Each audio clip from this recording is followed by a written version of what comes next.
अस्सलाम वालेकुम वरहमतुल्लाहि वबरकातुहू। रब्बि इश्रह ली सदरी व यस्सिर ली अमरी वहलुल उक़दतम मिन लिसानी यफ़क़हू क़ौली। रब्बी, ए मेरे रब, शरह ली, शरह कर दे, ली मेरे लिए, खोल दे। रब्बि इश्रह ली सदरी, तो या होता है ना कि मेरे लिए होता है, और नून अलिफ लाम हमारे लिए, तो सदरी मेरे सीने, और यस्सिर, और तू आसान कर दे, ली मेरे लिए, अमरी, मेरे अमर को, मेरे काम को। ये रब्बि इश्रह ली सदरी व यस्सिर ली अमरी वहलुल, और खोल दे, हलाल कर दे, हलाल नहीं होता कि चीज हलाल हो, वहलुल उक़दा, उक़द जो है मेरी गिरा, उक़दे निकाह होता है बांधना, उक़द, वहलुल, वहलुल उक़दतम मिन लिसानी, मेरी जुबान की गिरा। बाज का तो आपने नोट किया होगा, बात करते हुए आपको अल्फाज ही नहीं मिल रहे होते, बाद में कहते हो ओ यार, अगर मैं वहां ये कहता ना तो ये होती है, बाद में जो है ना याद आता है यार, ये मैं मुझे वो ये कहना चाहिए। तो ये हम अल्लाह से दुआ करते हैं कि यार अब ये जो तेरी मखलूक है, जो मेरे ख्याल है, ये भी तेरी मखलूक है, जिस्म भी तेरी मखलूक है, तो इसका बेहतरीन जो है वो तू इस्तेमाल कर सकता है। तो इसलिए मेरे लिए क्या कर, कि मैं जो काम करने लगा हूँ उसमें मेरी मदद फरमा, उसमें आसानी पैदा कर दे। मैंने जिंदगी में ये बहुत दफा नोट किया है कि बाज काम बहुत मुश्किल होते हैं लेकिन पता नहीं चलता होना शुरू हो जाते हैं, और बहुत बाज का काम आसान होते हैं लेकिन ऐसी रुकावटें पैदा होनी शुरू होती हैं कि बंदा परेशान हो जाता है। ऐसी चीजें भी जिंदगी में होती हैं। तो अल्लाह ताला अपनी जात को बताते हैं कि जो तुम दो जमा दो हमेशा चार ही नहीं होना, इसके कभी कभी छह भी हो जाएगा, कभी जीरो भी हो जाएगा, तो इसलिए मैं मौजूद हूँ। अपनी जात को अल्लाह ताला बार बार हमें जो है वो ये चीज बताते हैं। सैलरी को हमने स्टार्ट किया अल्हम्दुलिल्लाह, चैप्टर नंबर 1 के अंदर हमने पढ़ लिया basic salary, house rent allowance, accommodation, गाड़ी, घर, medical facility, medical allowance, hotel में काम करने वाले को खाना, एजुकेशन, तालीमी इदारे में पढ़ने वाले के बच्चों की तालीम, ठीक है, और हॉस्पिटल में काम करने वाले को तिब्बी मेडिकल फैसिलिटीज का प्रोवाइड करना, गाड़ी का देना बिजनेस के लिए, पर्सनल यूज के लिए, खरीद के, लीज के ऊपर लेके, कर्जे का देना, गोल्डन हैंडशेक का देना, पेंशन का देना, राइट। कल कुछ जरा टेक्निकल चीजें आई थी, पेंशन जो है वो एग्जामिशन के ऊपर हमने बात की थी। उसके बाद पेंशन जो है वो 70 साल से ऊपर पेंशन का मिलना, 70 साल से नीचे पेंशन का मिलना, 10 मिलियन से ज्यादा का पेंशन का मिलना, पेंशन का मिलना और उसी जगह जॉब का करना, ये बातें हमने डिस्कस की थी। फिर हमने लिमिटेशन ऑफ पेंशन को पढ़ा, गवर्नमेंट के एम्प्लॉयज को पेंशन का मिलना, राइट, अप्रूव्ड पेंशन से मिलना, अनअप्रूव्ड पेंशन से आपको पैसे मिलना, उसकी एग्जेम्पशंस हमने डिस्कस की कल। और हमने कहा कि सैलरी जो है वो कब एक्रूवल बेसिस पे टैक्स होगी, ठीक है, सैलरी जो है वो रिसीव्ड बेसिस पे टैक्स होगी, सही है। ये चीजें हमने उसमें डिस्कस की। एमटीएस क्या होता है उसके ऊपर हमने बात की। इसमें कोई क्वेश्चन हो तो पूछ ले। No question. यस है जी। बोला था कि जो बेसिक सैलरी होती है ये हर साल चेंज होती है। नहीं, मैंने ये नहीं कहा, मैंने ये नहीं कहा होती, हो सकती है। एमटीएस जिसका होता है उसकी सैलरी में वो जो दरमियान में वो ऐड होती रहती है, ये गवर्नमेंट एम्प्लॉयज के साथ होता उनकी बेसिक सेम नहीं रहती। है। नहीं, किसने कहा बेसिक से? आप पूछ रहे हैं, मुझे बता रहे हैं। नहीं सब पूछ रहा हूँ। नहीं, जब सवाल किया जाता है ना तो उसके दो मकसद होते हैं, एक पूछना होता है, एक बताना भी होता है। अल्लाह ताला जब कुरान में सवाल करते हैं ना तो वो सवाल नहीं होता, अल्लाह ताला को तो जवाब की जरूरत नहीं है। तो अल्लाह ताला हमें बता, क्या तुमने आसमान को बनाया या जमीन को बनाया, क्या हमने तुमसे मशवरा किया था? तो हम कहेंगे नहीं या अल्लाह, आपने हमसे मशवरा नहीं किया। तो अब उसमें अल्लाह ताला क्या बताते हैं जी? तब मैं इसलिए पूछ रहा था क्योंकि जो गवर्नमेंट के एम्प्लॉयज होते हैं ना, जैसे हमारे घर में भी है, तो हर साल जैसे उनकी सैलरी के अंदर इंक्रीमेंट आती है, तो वो बेसिक सैलरी के हिसाब से आती है। फिर हर साल ऐसे ही सुनने को मिलता है कि वो बोलते हैं कि हमारी ये इतनी ही है, तो फिर उसके मुताबिक। वही ना, उनको जो स्केल कभी उनका पूछिएगा, अगर उनका स्केल है तो आप देखिएगा हर साल उनकी जो सैलरी है उस स्केल के साथ बढ़ जाती है। उनसे पूछिएगा आपका एमटीएस क्या है, अगर है तो उस इदारे ने दिया हुआ है, तो उस बेसिक के हिसाब से बाकी पर्क्स भी चेंज हो जाते हैं ना। वो ये कहते होंगे, वो कहते होंगे हमारी जो बेसिक है इसके हिसाब से बाकी चीजें चेंज होती हैं। ये नहीं कहते होंगे बेसिक सैलरी हमारी एक ही है। तो अगर सैलरी चेंज ही ना होगी तो आप महंगाई को कैसे देखेंगे, महंगाई को कंट्रोल कैसे करेंगे, आप बताएं ना। अगर मेरी सैलरी सेम रहे तो हर साल कम होती जाएगी ना, क्योंकि महंगाई बढ़ रही है, मेरी जो ताकत है खरीदने की वो कम होती जा रही है। तो मैं तो नौकरी में चोरियां चकारी शुरू करूंगा तभी मेरा गुजारा होगा ना, और मेरा कैसे गुजारा होगा। तो इसलिए सैलरी का बढ़ाना जरूरी होता है, इसीलिए एग्जामेशन बढ़ाई जाती है ताकि लोग जो है वो अपना गुजारा कर सकें। ये सारा एक सिस्टम है, हम पढ़ चुके हुए हैं कि ये होना चाहिए मुनासिब। और कोई चीज? तो ये अप्रूव्ड और अनअप्रूव्ड जैसे पेंशन की वजह से अप्रूवल से मुराद ये है कि एक इदारा टैक्स वालों को जाके कहता है या एफबीआर को जाके कहता है कि जनाब ये मैं एक स्कीम चलाना चाहता हूँ, मुझे इसकी इजाजत दें। तो वो डॉक्यूमेंटेशन करता है और उसको स्टैंप कर दिया जाएगा, ठीक है आपको इजाजत है कि आप ये पेंशन चला रहे हैं।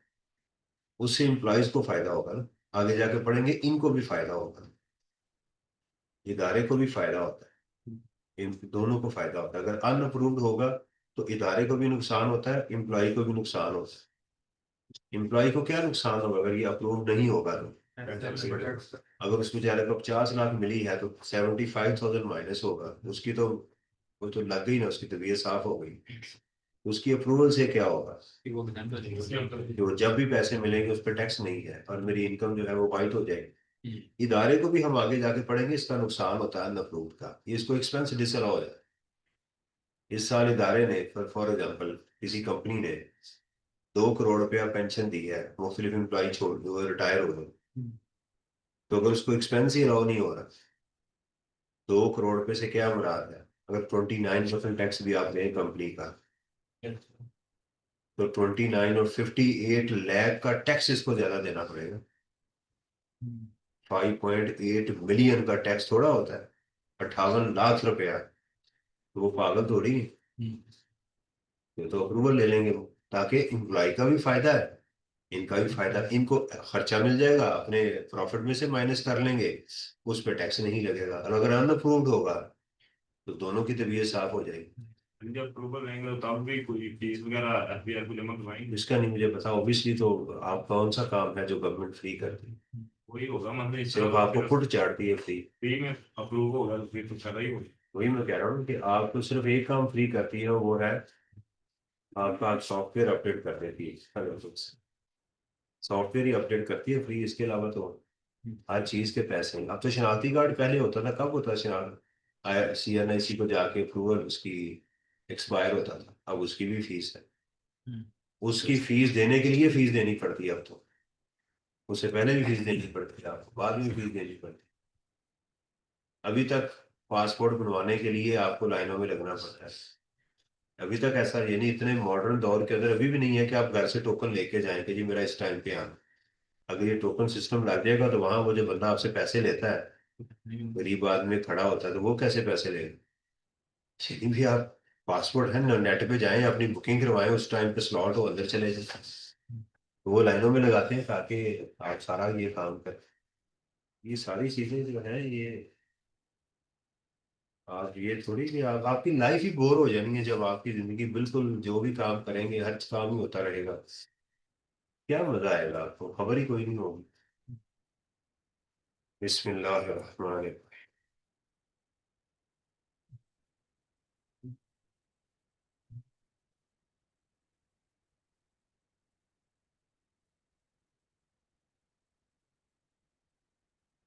अच्छा जी, कुरान पाक को अल्हम्दुलिल्लाह हमने शुरू किया हुआ है, और इसके अंदर हमने कल पढ़ा था कि 5 जो बंदा काम करेगा, अल्लाह ताला फरमाया कि उलाई का, ये क्या है, अला हुदन, यही लोग हैं हिदायत, इनको इंस्ट्रक्शन मिली है उनके रब की तरफ से, क्योंकि रब ही इंस्ट्रक्शन भेजता है। सूरह फातिहा में कि हमने यही पढ़ा था, अल्हम्दुलिल्लाह रब्बिल आलमीन, आप हमारे रब हैं। तो बाद में क्या कहा, इहदीना। तो रब क्या होता है, मालिक क्या होता है, हदायत देता है। मालिक क्या होता है, हदायत देता है। तो अब क्या क्या है, ये वो हदायत है तुम्हारे रब की तरफ से, और यही क्या है, फलाह पाने वाले हैं, सही लोग हैं, ये सही वाले काम कर रहे हैं। अब दो आयत जो आती हैं वो उन लोगों की आ गई कि जिनको बात मुकम्मल हो गई लेकिन वो मानने के लिए तैयार नहीं। एक होते हैं वलस दौलीन वाले लोग, जो गलत काम कर रहे हैं, बगड़े डाल रहे हैं, ढोल ढमके बजा रहे हैं, और ये सवाब समझ रहे हैं, धड़ाधड़ कुर्बानियां जनाब वो मज़ारों पे जाके वो दे रहे हैं और कह रहे हैं कि ये सवाब है। ये आप जब भी फाइनेंशियल इंक्लूजन करेंगे ना मजहब के अंदर, तो आपको सारी चीज समझ आ जाएगी कि जी अल्लाह जो है ना, ये अल्लाह ताला कुर्बानी मांगते हैं। हज की बात नहीं कर रहा, वैसे नहीं कर रहा, वैसे जो है कि जनाब ये होना चाहिए, खाना होना चाहिए।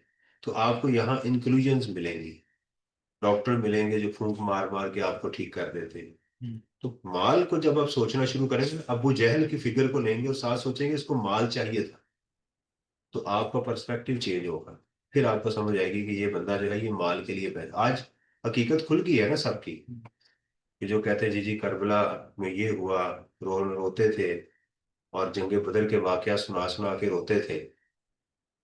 अब देखें ना जो वाकयात इस वक्त मुल्क में अंदर बने हुए हैं, तो अब क्या है, अब मीठी मीठी बातें बताते हैं, लड़ाई लड़ाई झगड़ी अच्छी चीज है, झगड़ा अच्छी चीज नहीं है।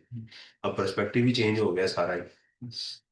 ये तो पता चलता है जब मैदान बिछता है, बसात बिछती है, तो फिर समझ आती है कि वो जो बातें थी वो कहाँ थी। अच्छा जी, इन्ना, मेरे उस्ताद ने फरमाया कि इसका मतलब होता है बेशक। एक होता है लकद, इसका मतलब भी बेशक होता है, और बाज बात किसी लफ्ज से पहले लामे ताकीद भी आता है, ये भी होता है।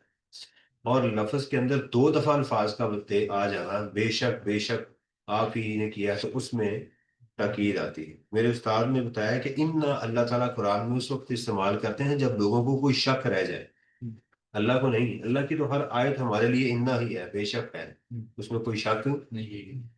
इन्ना, इन अल्लाजीना, ये लफ्ज अल्लाजी मैंने बताया था सिंगुलर है, अल्लाजीना प्लूरल है, ज्यादा लोग, वो लोग, बेशक वो लोग, काफरू जिन्होंने कुफर किया। ये वाव अलिफ जमा की अलामत है, जैसे वाव नून जमा की अलामत, वाव अलिफ भी जमा की अलामत है। काफरू वो लोग जिन्होंने कुफर किया, वो कौन से लोग हैं, काफिर कहते हैं ना छुपाने वाले को। अब इनको बात क्लियर हो चुकी थी फिर भी छुपाए बैठे हैं, जिद पे अड़े हैं। सवा उन बराबर है, सवा उन बराबर है इन पर, राइट। अलैहिम, ये दो अल्फाज हैं, अला और हुम या हिम। इलैहिम, उन सब पर बराबर है, आ या अनजर ता, ये तीन अल्फाज हैं। नजरा, हम, नजर कहते हैं किसी चीज के मुजर असरात से पहले ही बता देना इसको, आप उसको नजर कहते हैं। नजर पेश करना, जब आप बुजुर्गों के सामने जाते हैं, उनको नजराना नहीं देते, तो ये क्या होता है कि मैं आपको ये पैसे दे रहा हूं ताकि मेरी जिंदगी में वो जो मुश्किल आने वाली है उससे मैं बच जाऊं, इसको नजराना कहते हैं, नजर पेश करना। तो नबी अकरम सल्लल्लाहु अलैहि वसल्लम को नजीर भी कहा जाता है, राइट, यानी प्रिकॉशनरी एहतियात बताने वाले कि यार बाज आ जाओ, मैं उस जहन्नम को देख आया हूं। आपको कहा जाए यार हेलमेट पहन के मोटरसाइकिल को चलाया करो, तो मैं कौन हूँ, नजीर हूँ। समझ आ रही है। तो ये है, आप खबरदार करें इनको। अच्छा, हम हर लफ्ज में डरना डाल देते हैं, ठीक है, मुत्तकीन डरने वाले। तो हमारे दिल में क्या होता है, डर जैसे सांप का डर होता है, ये डर मुख्तलिफ होते हैं। ये क्या है, ये कौन सा डराना है कि तुम्हारे किसी एक्शन की वजह से कोई आगे से उलट काम हो सकता है, इसको नजीर कहते हैं। तो बराबर है, अलैहिम उन पर, आ या अनजरता डराएं, ये लफ्ज नाजर आया है, डराएं तुम, ता तुम, हम उनको, अम या लम नहीं। ला का मतलब भी नहीं होता है, लम का मतलब भी नहीं होता। समझ आ रही है। तो इन लोगों पर बराबर है, इन लजीना बेशक वो लोग जिन्होंने कुफर किया, सवा उन बराबर है, अलैहिम उन पर, आ या अनजरता डराएं आप उनको, अम या लम नहीं, तुम फिर ता आ गया तू के लिए, तुम जिर हूं डराए आप उनको, ला युमिनून ये ईमान लाने वाले नहीं नहीं लाएंगे, ये ईमान लेकर नहीं है। नहीं आए। लेकिन हमें कौन क्या पता कि कौन सा काफिर है और कौन सा नहीं, मुझे तो नहीं पता, ये किसी के दिल में तो नहीं घुसा हुआ ना। लेकिन एक हौसला मिलता है तबलीग करने वाले को कि आपने परेशान नहीं होना, ये आपका मकसद नहीं है। बाज लोगों का बात बताते हैं आगे से उलट आपके साथ करते हो, बस यार शादी ब्याह का मौका क्या बातें शुरू कर दी आपने, मौत का जिक्र कर दिया आपने, इस तरह की बातें जो है तो आपको तब चढ़ती है। तो अल्लाह ताला फरमाया ये तुम्हारा काम है, थैंक यू, ये आपका काम नहीं है। बाज लोग ऐसे मिलेंगे आपको जिन्होंने कुफर किया हुआ है, आप उनको कुछ कहें या ना कहें उनको कोई फर्क पड़ने वाला नहीं नहीं। ये एक, इसलिए बहस नहीं करनी चाहिए किसी के साथ। जिद, हमारी बहुत सारी लड़ाइयाँ इसलिए मस्जिद में होती हैं, मैं जो कह रहा हूं तुम ये करो, क्योंकि हमने पहचान बना ली है ना। हमने नमाज की जो फिजिकली अपेयरेंस है उससे हमने क्लासिफिकेशन की हुई है। जो बंदा यहाँ हाथ बांध के नमाज खड़ा होगा वैसे होगा, जो रफा जैन कर रहा होगा वो वैसे होगा, जो इस तरह से खड़ा होगा वो, तो उसके हिसाब से हमने क्लासेस, उसी हिसाब से हम उसकी बात सुनते हैं। काफर भी यही करते थे, क्योंकि जो ये बात करेगा उसकी नहीं सुननी, इसकी मैंने बात सुननी। तो ये कुरान आपको सबसे पहले जो आपका अच्छा काम करेगा सीखने में, आपके अंदर फिरका वारियत खत्म कर दे। आप मेरे शागिर्द हैं बेटा, जब भी ये बात हो इस पे बहस में कभी ना पड़ा करें कि आप सल्लल्लाहु अलैहि वसल्लम नूर थे, बशर थे, उनको गैब का इल्म था नहीं था, फलां सहाबी की फलां सहाबी के साथ जो बात हुई थी उनका आपस में क्या मामला थे, ये सारी चीजें आपको डिस्ट्रैक्ट करेंगे। इन मुबासे में अल्लाह से दुआ किया करें कि यार अब जिस तरह से मैं नमाज अदा कर रहा हूं अगर तुझे ये पसंद नहीं है तो मुझे रोक दे, मेरी रहनुमाई फरमा, अल्लाह ताला आपको खुद ही बता देंगे। इस बंदे के पीछे लगने की क्या जरूरत है, किसी से लड़ाई करने की क्या जरूरत है। ये खड़ा है इसके पीछे नमाज नहीं होगी, ये खड़ा है इसके पीछे। एक दफा मुझे किसी ने किसी मस्जिद में नमाज पढ़ने के लिए गया तो कारी साहब लेट हो गए, उन्होंने मेरी दाढ़ी देखी तो मुझे कहा जी आप नमाज पढ़ा दें। अब मैं रफ़ाइदान करता हूँ, और जिस मस्जिद में खड़ा था वो तो कत्ल कर दें, मैं मुसल्ले में भी खड़ा था उनके। मैं खड़ा तो हो गया, मैंने कहा यार टोपी शोपी मैंने पहनी हुई थी, तो मैंने वहां रफ़ाइदान नहीं की। मैंने कहा अब इनमें से किसी को पता चल गया कि ये जो मुसल्ले में बंदा खड़ा है वो तो उसके लिए कत्ल का हुक्म है कि मस्जिद में दाखिल ना हो, बेहतर तो यही है। वो चे जाए, मुझे मुसल्ले पे उन्होंने खड़ा कर दिया। मैंने नमाज पढ़ाई और बड़ी एहतियात की कि मेरे से रफा जाए ना हो जाए कहीं। हाथ भी मैंने नीचे करके बांधे, पूरी तसल्ली के साथ नमाज पढ़ी, उनके तरीके से मैंने दुआ भी की, और जान मेरी बख्शी हुई। मैं कही अल्लाह शुक्र है मैं जो है बच के निकल आया हूं यहाँ से। ये हालात हमारे मसाजिद के अंदर पैदा कर दिए गए। और अब तो काफी कम हो गया है। दिलों के अंदर जो बुग़्ज़ है ना आपको पता नहीं चलता। ये कल परसों की बात है, मैंने नमाज जो थी वो पहले टाइम पे पढ़ ली। पढ़ा लिखा बंदा जो है सही वाला मेरे साथ सीधा हो गया, यानी उसके मुताबिक मेरी नमाज नहीं हुई, और मैं शायद, वो मेरे दिल में तो काफिर ही समझते होंगे कि ये मुसलमान भी नहीं। इतना जो है वो शदीद गुस्सा उस बंदे को था बाहर, और तुगयानी आ रही थी उसके जज्बात के अंदर कि मैं इसका गला दबोच दूं कि इसने ये जुर्रत कैसे हुई है नमाज, अभी मैंने पढ़ी है, आपको क्या तकलीफ। तो ये हमने ये हद पैदा कर दी। और जहां पर जो है वो हद टूट रही हो वहां ये खामोश हो। फिर शादी ब्याह में जाके उतना गुस्सा वहां भी करें ना जाके, ये जज्बात, ये वो जो आपकी आंखों से खून निकल रहा है, आपके मुंह से अंगारे निकल रहे हैं, आग बरस रही है, आप अतौले हुए पड़े हैं, वहां जाके भी खड़े होके कहें कि ये जो कर रहे हो, लड़कियों से खाना खा रहे हो, ये खाना हराम है, तुम सबके लिए हराम है, तुम जो है ना गलत कर रहे हो, बाज आ जाओ। वहां करें ना जरा, प्रैक्टिकली जहां जुल्म हो रहा है वहां आप खामोश हैं। चूरन जहां बेची जा रहे हैं, दगादग जनाब, वो दमादम मस्किल अंदर करीब, तो ये आपको कुरान इस बात से हटा देगा, बाज करते हैं। इन चक्करों में ना पड़ा था। घर वालों को भी मना, बहस हो रही है, उन्हें कि यार ना करेगी कोई बहस, ये कोई बात है करने वाली। खातामा, खत्म कहते हैं भर देना किसी चीज को, खत्म, पूरा मुकम्मल कर दिया गया है अल्लाह ने। अला उनके कुलूब, कल्ब दिल को कहते हैं। कल्ब का बेसिकली होता है उलटना पलटना, या मुकल्लिबल कुलूब सब्बित कल्बी अला दीनिक, ए दिलों के उलटने पलटने वाले, मेरे दिल को अपने दीन पे कायम। यहाँ मजहब नहीं कहा गया, दीन और मजहब में फर्क होता है। हमें मजहब सिखाया जा रहा है, असल में अल्लाह ने हर वक्त दीन का सिस्टम की बात की है। ये जो मैं कह रहा हूँ ना, शादी ब्याह पे लोगों से खाना ना खाओ जाके, ये सिस्टम है। जक़ात का देना ये सिस्टम का हिस्सा है। तो मुहर लगा दी है अल्लाह ने, ये अल्लाह ने अब भर गया हुआ इनका दिल। अला कुलूबिहिम, इनके दिल पर अल्लाह ने क्या कर दी है, यानी ये जो दिल है ना, ये जिसके अंदर ईमान उठता है, अल्लाह ने इसके ऊपर मुहर लगा दी। वाह और अला सम, समात कहते हैं सुनने को। हमारे दिल में चीजें कहाँ से उतरती है, या आंखों से या कानों से। दो ही पेरिफेरल डिवाइसेस है ना जो सॉफ्टवेयर इंस्टॉल करती हैं। दिमाग प्रोसेस करता है, जज्बात यहाँ होते हैं।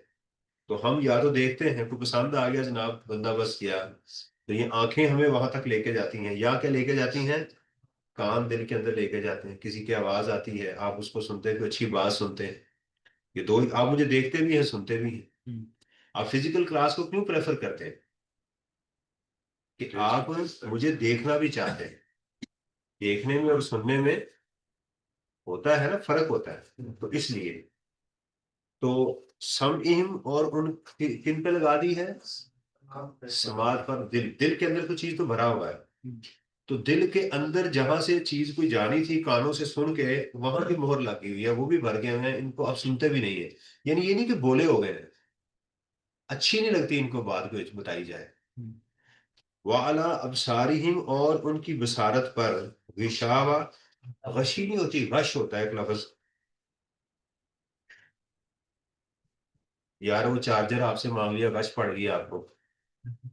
जब आपके मोबाइल की चार्जिंग भी कम हो और आपने चार्ज करना, और आपका दोस्त क्या, यार चार्जर तो देना मुझे, तो गश पड़ती है ना, जो गुस्सा चढ़ता है, बंदा बेहोश होना चाहिए, उसको गश को कहते हैं।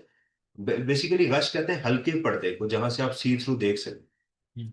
अरबों के अंदर जो औरतें हैं वो चेहरा ढांपती हैं, तो वो पर्दा होता है, उसको गश कहते हैं, जिससे नजर भी आ रहा होता है और बंदा छुपा भी होता है। उस हालत को भी गश कहते हैं, जिसमें इंसान मरता नहीं है, उसको सेंस भी होती है, लेकिन वो बेहोश होता है, उसको गश कहते हैं, या इसको गश पड़ गई। तो उनकी आंखों पर क्या है, अबसार ही, बसर एक को कहते हैं, और अबसार ज्यादा। उनकी आंखों पर क्या है, पर्दा पड़ चुका हुआ है, यानी देख रहे हैं, लेकिन अच्छी बात इनकी आंखों से नहीं उतर रही। तो दोनों कितनी डिवाइसेस हो गई, आंखों पर भी पर्दा पड़ गया, कानों पर भी। तीन ही चीजें थी जिससे इसने जिंदगी का फैसला करना था। अल्लाह कहते हैं, अल्लाह ने नहीं बंद किए, ये इसने खुद फैसला किया था। इसने क्या किया था, पहला काम ये इसने किया था। इसका मतलब ये नहीं है कि अल्लाह ने कहा कि नहीं, इसने खुद किया था। जब पूरी हदायत पहुंच गई, बात मुकम्मल हो गई, जब एक बंदे को पता चल गया कि जनाब ये खाना खाना मेरे लिए जायज नहीं है, फिर भी मैं खा रहा हूँ, तो अल्लाह कहते खाओ फिर, जब तुम्हें बात मुकम्मल आ गई थी। वाह और लाहुम, ला कहते हैं फॉर, हम उनके लिए अजाब है, अजीम, बहुत बहुत बड़ा। नजीर, अजीम, रहीम, करीम, इनका मादा है बार बार होना किसी चीज का। अजीम जो है ना, ये उजलात से बना हुआ है, या हड्डियों को मेरा ख्याल कहते हैं, उससे ये लफ्ज बना हुआ है। तो ये मजबूत होती है ना, ये मैं आपको देख के बताऊंगा। इजामा हड्डियों को भी कहते हैं, मुझे याद आ गया, इजामा हड्डियों, इसी से लफ्ज अजीम है। तो हड्डी क्या होती है, बड़ी ताकतवर होती है।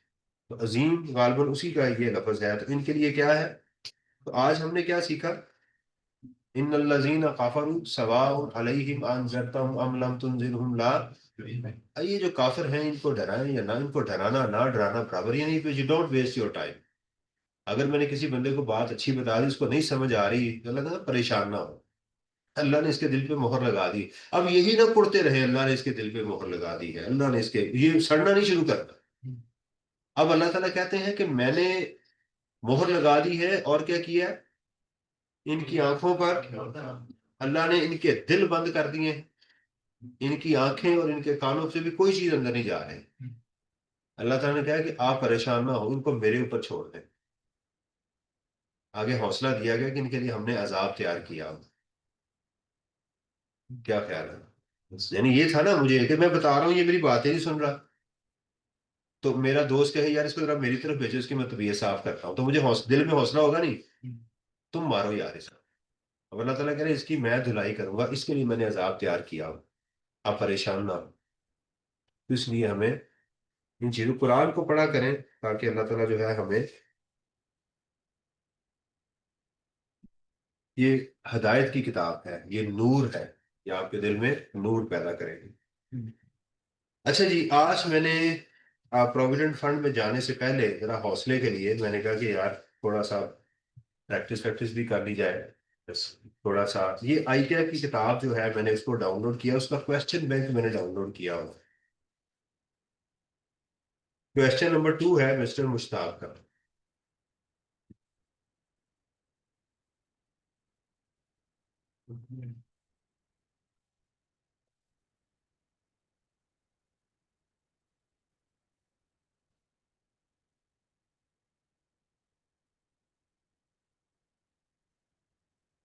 अच्छा जी, रिक्वायरमेंट क्या है? कहते जी you are required to compute his taxable income and tax thereon for the tax year. Show all computation and assumptions as a necessity. वो कहता है कि अगर आपने कोई assumption assume किया है किसी चीज को, तो वो लिखें जो कि जरूरी है। ठीक है। और टैक्स ईयर कौन सा है? 26। टैक्सेबल इनकम भी कैलकुलेट करनी है, और टैक्सेबल इनकम कोई बता सकता क्या होता है? Total income less deductible allowances is equal to less separate block of income, less, ये हम इसको टैक्सेबल इनकम कहते हैं, यही है ना? उसने कहा ये, और उसके ऊपर टैक्स भी कैलकुलेट करें, सैलरीड है या नॉन सैलरीड है, जो भी है वो भी कैलकुलेट करें। Mister Mushtaq was provided you has provided you the following data for computation of his total income and tax thereon for the tax year 2026.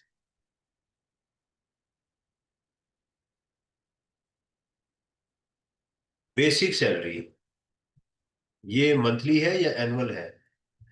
क्योंकि टैक्सेबल इनकम सालाना होगी। अब हम कैलकुलेशन कब कर रहे हैं? 30 जून के। अज्यूम करें कि आज हम जो है वो 31 अगस्त 2026 पे खड़े हैं, आज इस दिन कैलकुलेशन कर रहे हैं, अज्यूम कर लें, क्योंकि साल की, पूरे साल की कैलकुलेशन होगी। तो बेसिक सैलरी कितनी है? ये कहीं पर मंथ लिखा हुआ है?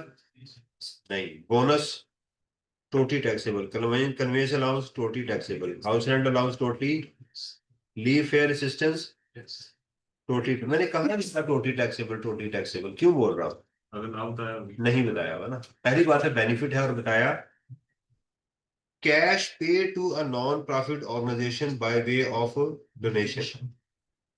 ये टैक्स क्रेडिट आ गया, अभी हमने ये पढ़ा नहीं है। टैक्स क्रेडिट जो है ये आ गया, अभी हमने ये पढ़ा नहीं है, इसको हम इग्नोर करते हैं। अच्छा जी, motor vehicle value 400,000 provided by employer and use partly for personal and partly for, ये पार्टली से क्या समझ आई? 5%। वैल्यू कितनी है? 4 लाख। Running cost borne by the employer, running cost ये इसको इग्नोर करते हैं, क्योंकि जो इसका खर्चा है। अच्छा, running cost borne by the, ये अब इग्नोर करते हैं, इसका कोई ट्रीटमेंट नहीं होगा। क्यों? क्योंकि हमने जो रूल पढ़ा हुआ है उसमें रनिंग कॉस्ट गाड़ी किसकी होनी चाहिए? एम्प्लॉयर की। लिहाजा ये वाला रूल यहाँ पर अप्लाई, क्योंकि एम्प्लॉय इसकी रनिंग कॉस्ट बर्दाश्त कर रहा है। इस ओके।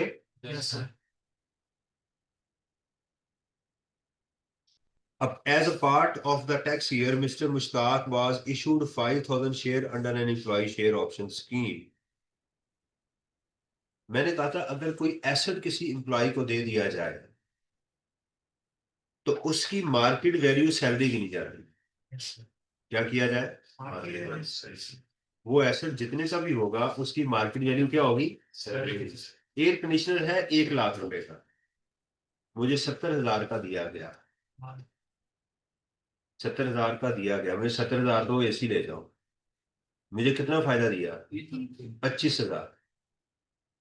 भाई 1 लाख रुपए की चीज थी, मुझे उन्होंने कहा जी आपको हम 75,000 का दे देते हैं, तो ये 25,000 रुपये मेरी सैलरी। वो मुश्किल बात तो नहीं?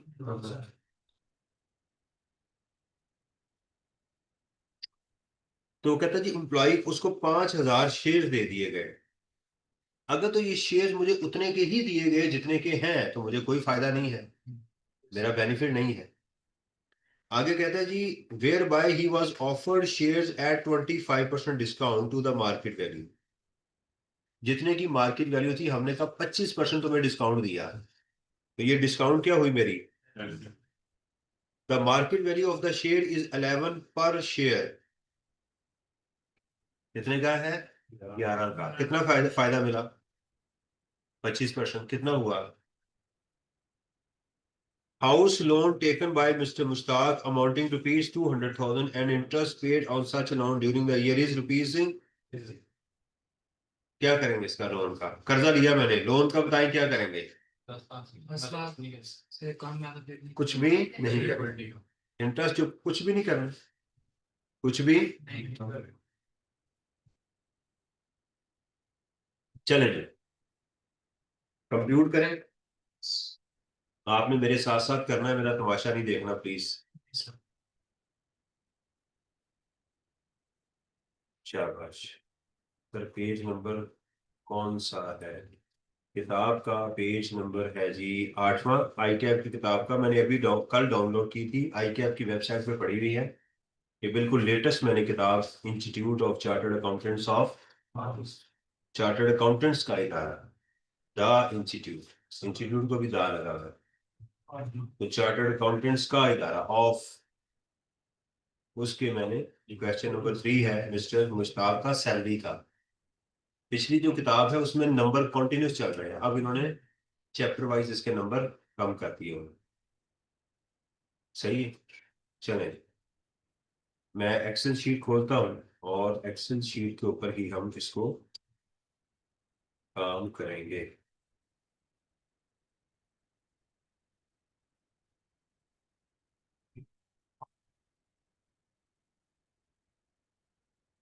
आपने मेरे साथ साथ काम करना है, जैसे मैं आपको कहूंगा वो आपने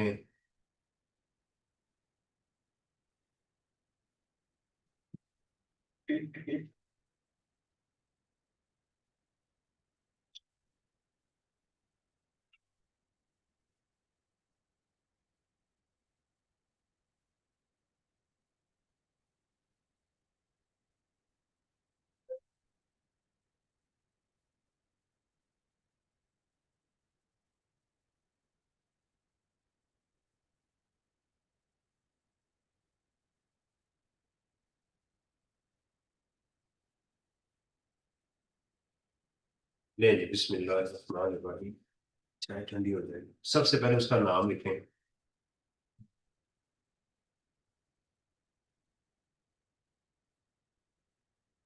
मिस्टर मुश्ताक। ठीक है जी। उसके बाद क्या है? कंप्यूटेशन। क्या कर रहे हैं, यानी कर क्या रहे हैं? Computation of taxable income and tax, tax year. ठीक है जी। क्या करना है? सैलरी।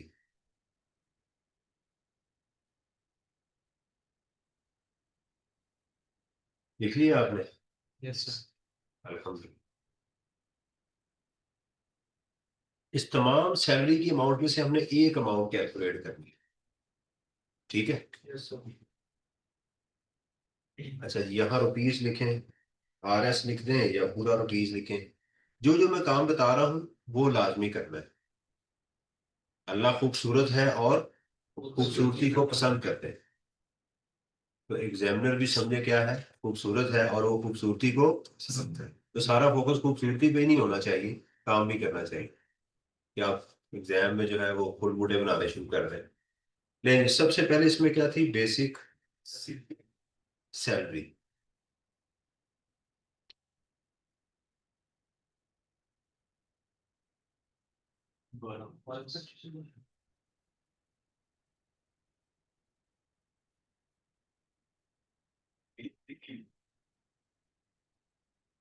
सही नजर आ रहा है आपको? जी सर।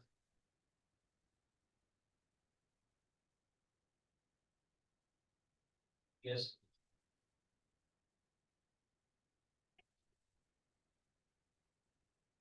हर 3 के बाद कॉमा लगाना जैसे सॉफ्टवेयर लगा रहा है। जीरो का साइन खुदा के वास्ते इतना ही रखना है जितना आम डिजिट का होता है। हर एक की इज्जत करें। अक्सर स्टूडेंट जो है वो आप देख लीजिएगा, आप जीरो पहले थोड़ा सा छोटा करते हैं, फिर छोटा करते हैं और आखिरी मेंगनी दे देते हैं, इतना सा होता है वो। अक्सर मैंने देखा, इस तरह ना किया करें।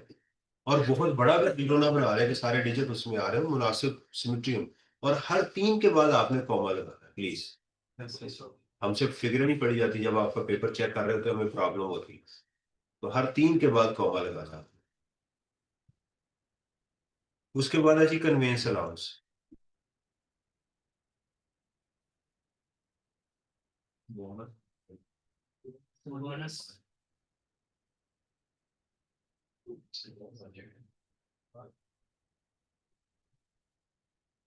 बोनस टैक्स है। 50,000 कन्वेंस अलाउंस, 50,000 हाउस रेंट। मैंने हाउस रेंट अलाउंस पे वो 45% का रूल क्यों नहीं लगाया? ये अलाउंस पुलिस अलाउंस पर। ये अलाउंस है, वो अकोमोडेशन नहीं है। और leave fair assistance, leave fair assistance 60,000। और कैश पेड, ये कैश तो पे किया है ना, ये मुझे तो नहीं मिला ना, मेरा बेनिफिट तो नहीं है। मैं इसको इग्नोर कर रहा हूँ क्वेश्चन के अंदर। मोटर व्हीकल, ठीक है जी, maintained by mister Mushtaq, note लिखना है। अगर किसी चीज को इग्नोर किया तो उसको आपने लिखना है। उसके बाद क्या है जी, लोन, शेयर्स। शेयर्स कितने शेयर हैं जी उसके? 5,000। ठीक है, कितने का शेयर था? 11 रुपए का। कितना डिस्काउंट मिला इसे? 25%। 13,750। Loan lower than 1 million. कोई ट्रीटमेंट नहीं की। और आइटम जी सर? और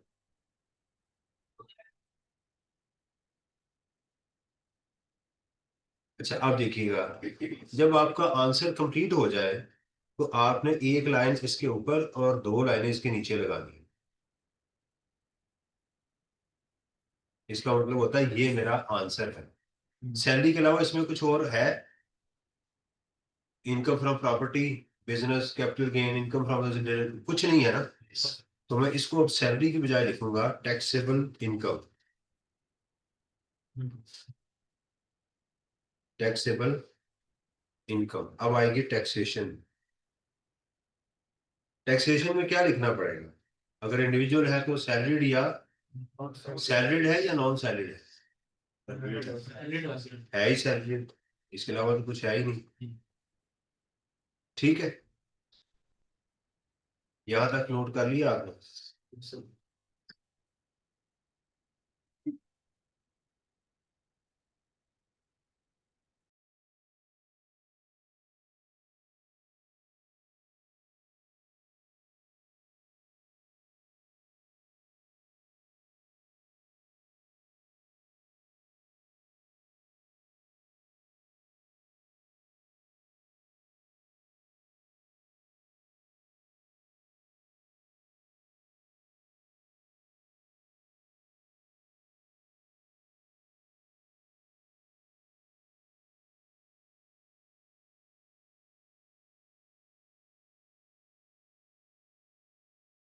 या non salary?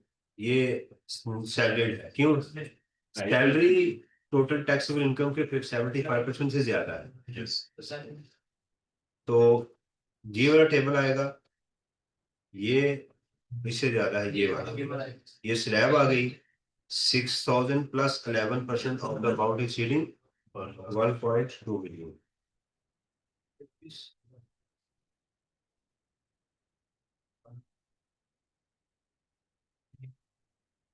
6,000 plus 11% of the amount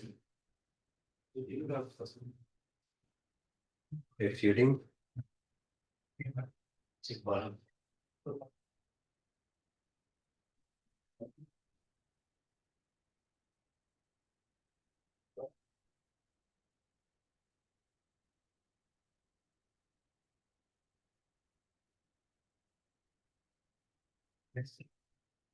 इसमें ये 6,000 कहाँ से आया?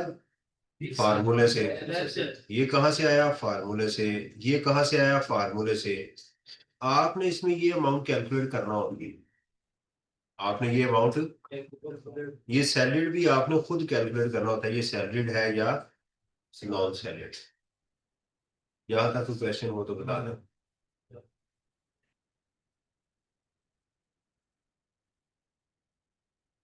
Yes Yes. Yes, sir. ठीक है। सर अगर अकाउंट से सैलरी से ज्यादा चले गए तो फिर वो नॉन सैलरी में चला जाएगा। नहीं बेटा, ये सारी अलाउंसेस सैलरी है। सैलरी ये इस सैलरी हम इसको कहते हैं। ये तो उस वक्त कैलकुलेट करेंगे सैलरीड है या नॉन सैलरीड जब इसमें इनकम फ्रॉम प्रॉपर्टी बिजनेस कोई और हेड भी होगा। अभी तो कोई और हेड है ही नहीं। अभी तो कोई और हेड है ही नहीं।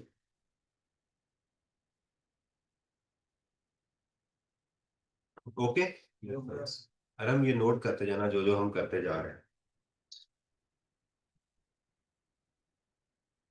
जी बशीर आ गए जी, मिस्टर बशीर। रिक्वायरमेंट क्या है जी इसकी? Compute the taxable income tax liability, Mr. Bashir, based on the data provided up for the tax year 2026.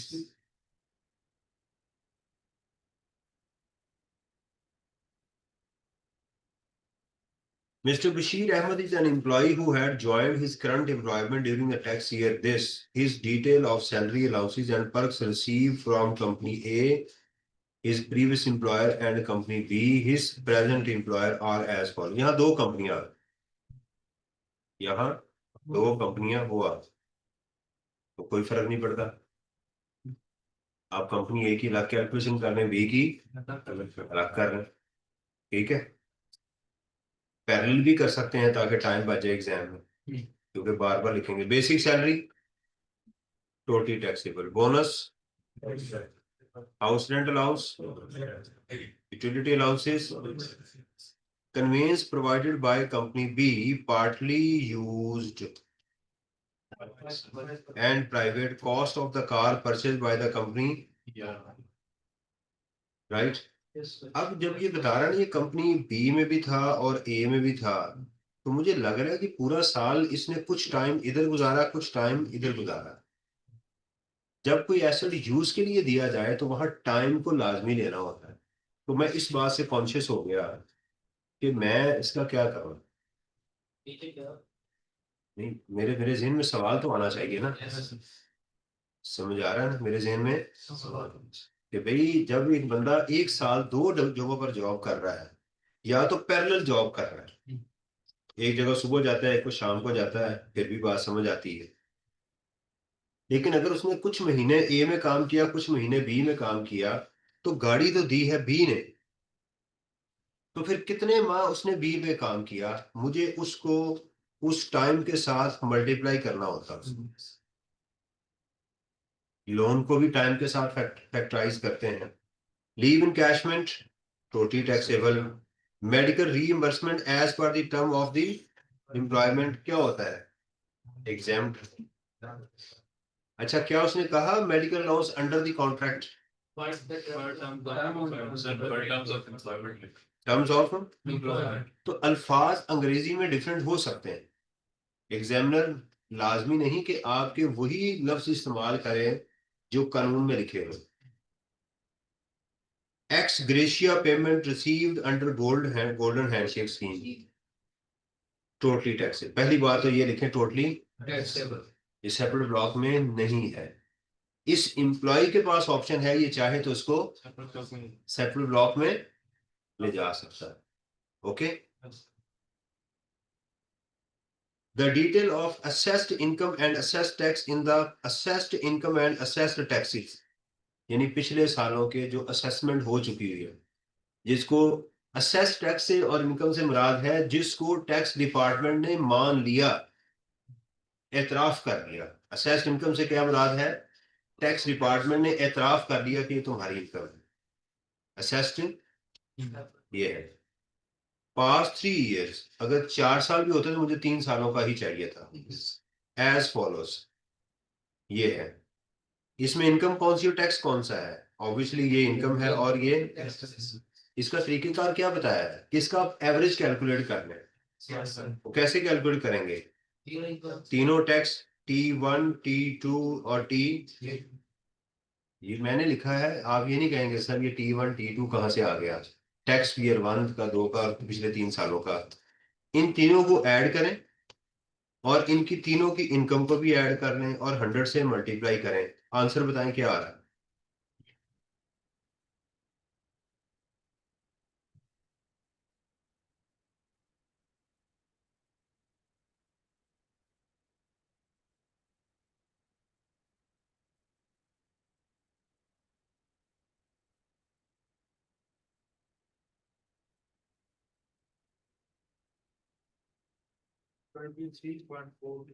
हम्म, यानी इसको ऐड कर लें, इसको भी और इसको भी, तो इसको इस पे डिवाइड कर दें, 100 से मल्टीप्लाई करें,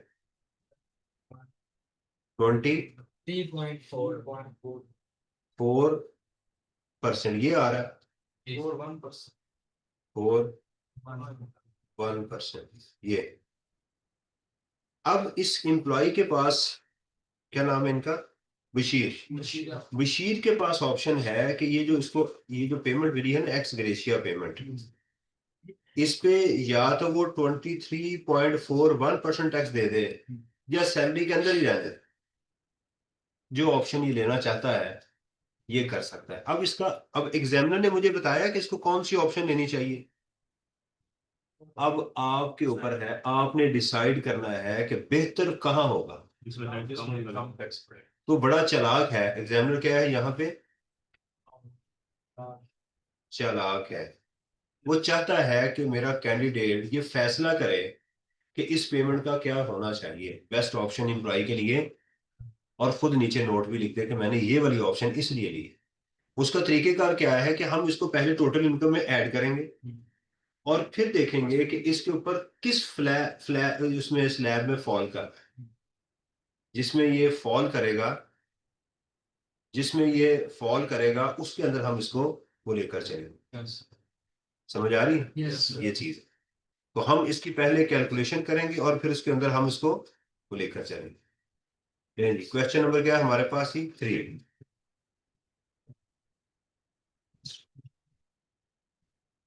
क्वेश्चन नंबर 3,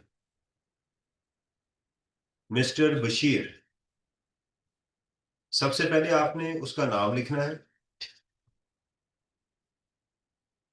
अगर आपको एग्जाम में लगे कि 2 कंपनियां हैं, दोनों की में आपको कंफ्यूजन होगी, तो पहले में ए कर लें फिर बी कर लें। लेकिन बेहतर ये है कि आप टाइम को सेव कर सकते हैं।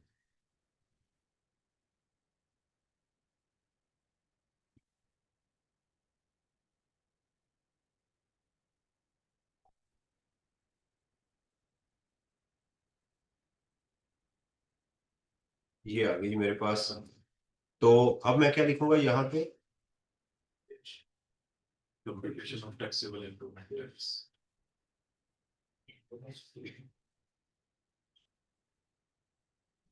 Computation taxable income and tax. For the tax year भी एग्जाम्पल लिखता है, आप भी लिख सकते हैं।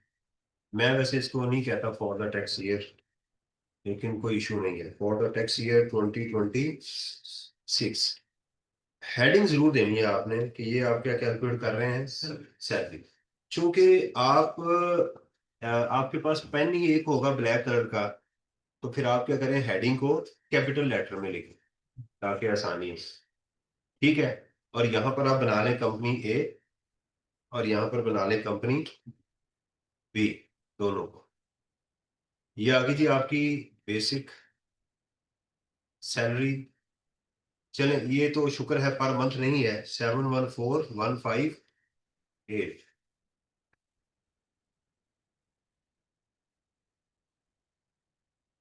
और दूसरी कंपनी से 572572 टोटली टैक्सेबल। बोनस है जी हमारे पास 150 और 71,800। हाउस रेंट अलाउंस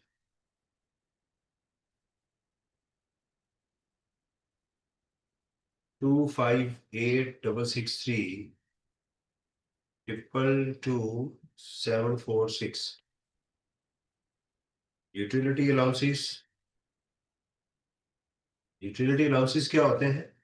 बिजली, सुई, गैस, पानी 714155 57257।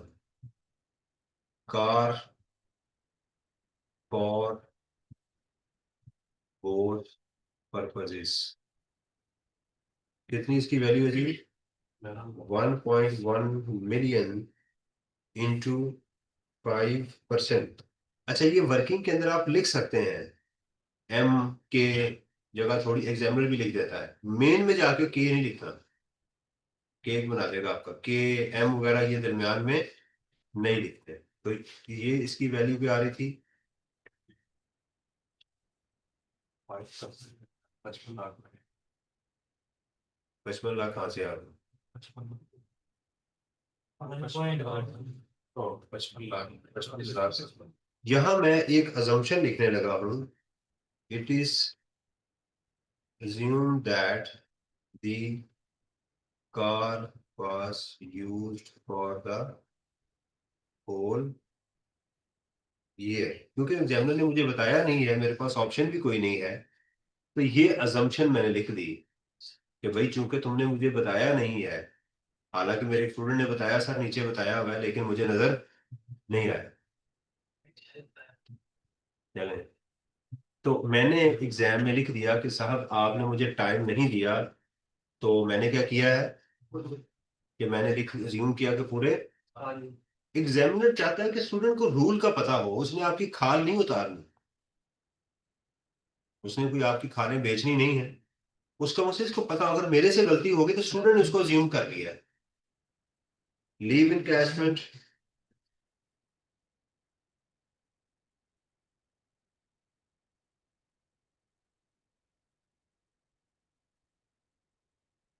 मेडिकल फैसिलिटी और गोल्डन हैंडशेक।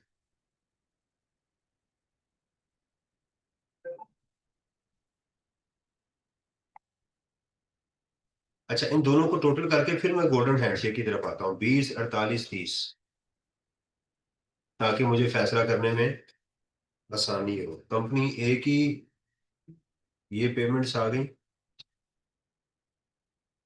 और ये कंपनी बी की आ गई।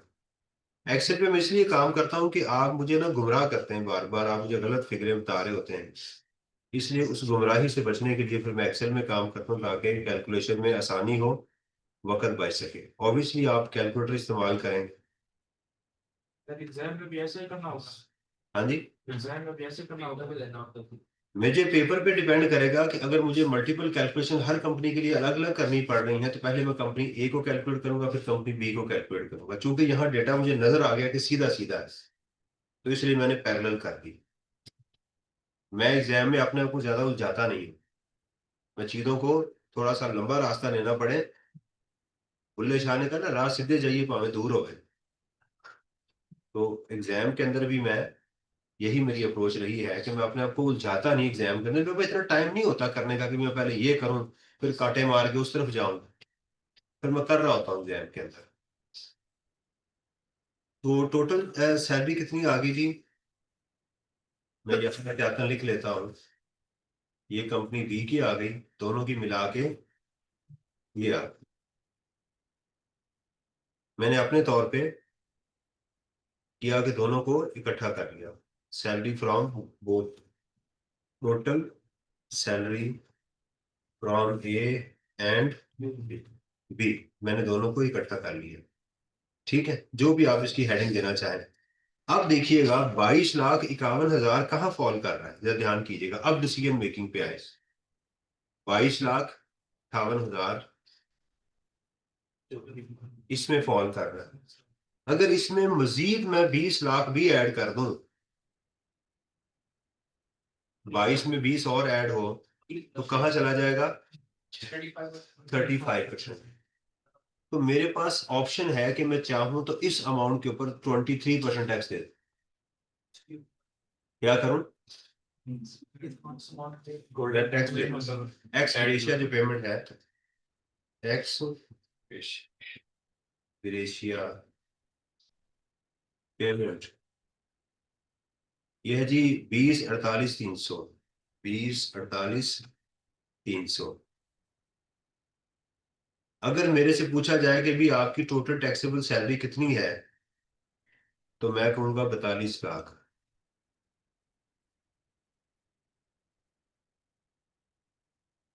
टोटल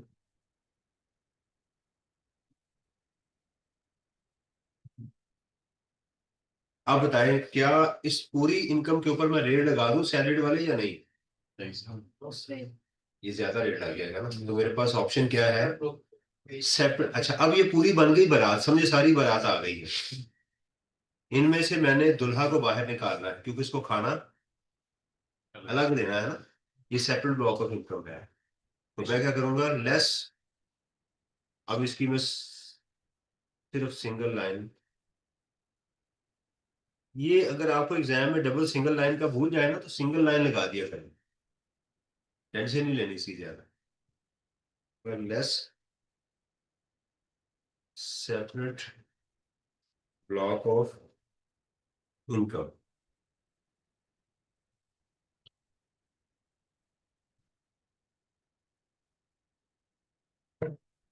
ठीक है जी।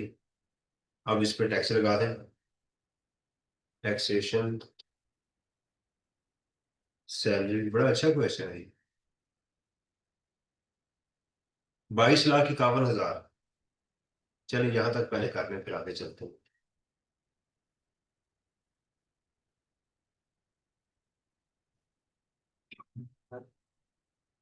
जैसे हम अकाउंटिंग में लिखते हैं तो नेगेटिव वैल्यू या हम्म, ब्रैकेट में यहाँ पे ऐसे लिख सकते हैं। लिखना ही ब्रैकेट में चाहिए, मेरे से अभी सॉफ्टवेयर में नहीं आ रही। आपको लिखना ही ब्रैकेट में चाहिए।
ले सैलरी,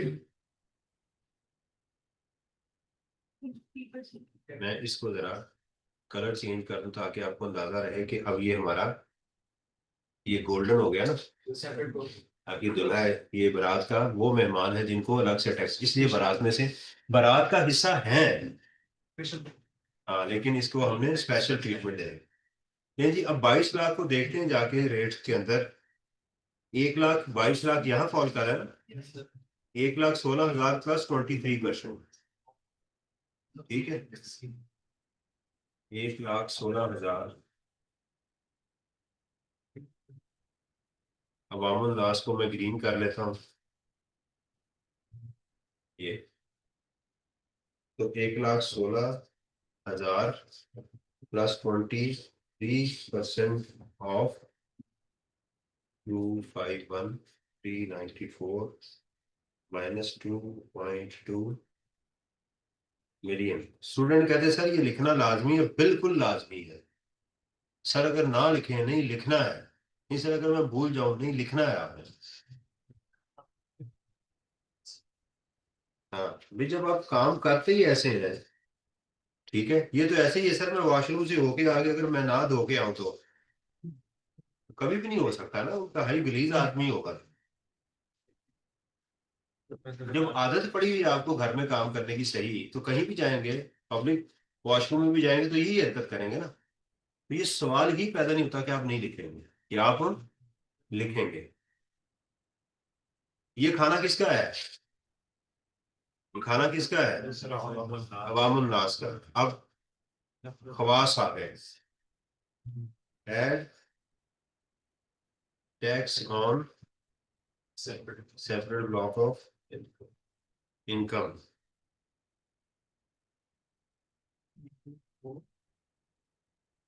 ठीक है, टैक्स ऑन 2,048,300, ठीक है। अच्छा अब इसकी वर्किंग आप देंगे, मैं तो डायरेक्ट चूंकि आप कैलकुलेट कर चुके हुए हैं, आप एग्जाम में इसकी वर्किंग देंगे। वो जो तीनों टैक्स की अमाउंट है ना, आप इन तीनों अमाउंट्स को ऐड करेंगे, ये वाली जो है, और इस पे डिवाइड करके मल्टीप्लाई उसके साथ कर रहे हैं। अच्छा इन तीनों का टोटल बताइएगा, मैं आपको करके दिखाता हूँ।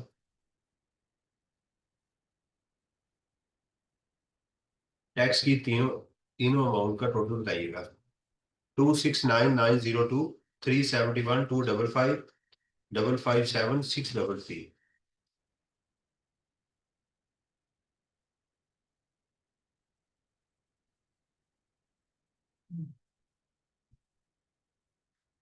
टैक्स की अमाउंट आ गई 1 198 198 790 790 डिवाइडेड बाय, ये करें 13। ये कौन, ये खालिद साहब की किताब है जो जिससे मैं न्यूमेरिकल करवा रहा हूँ, आई कैप की क्वेश्चन बैंक।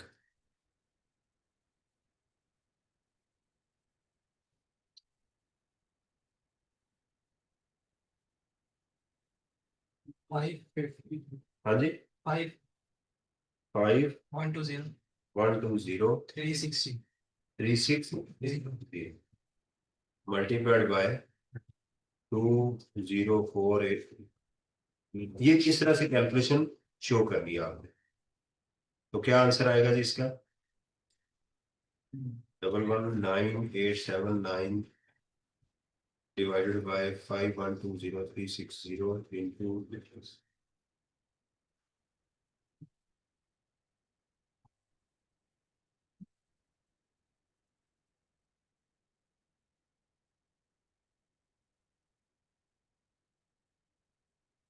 टोटल बिल कितना बना बारात का,